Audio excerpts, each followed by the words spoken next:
In this video tutorial, I'm going to share to you in how you can merge two drives on your Windows 11.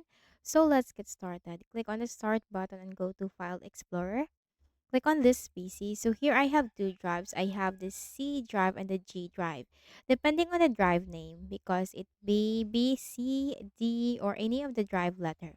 I'm going to merge the Windows C drive and my G drive. So first is we need to make sure that we are going to back up the contents of the G drive or the drive that we're going to delete, because in order to merge it, we are going to delete the new volume or the other drive. So make sure to back up everything, all the data and files. You can use an external USB or simply copy all the contents of this drive into the Windows C drive. Now once you have done and backing it up, right click on this PC and then go to Properties. Again, right click on this PC and select Show More Options. Click on Manage.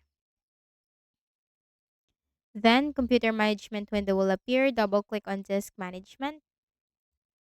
And here you'll find all the volumes or the drives on your Windows. So we need to delete the new volume or the G drive or the other drive. So make sure you have backed up everything. Again, that's a reminder. Right click and then select Delete Volume and click on Yes. Now we have created an unallocated space. Now go back to Windows C drive, right click and then select Extend Volume.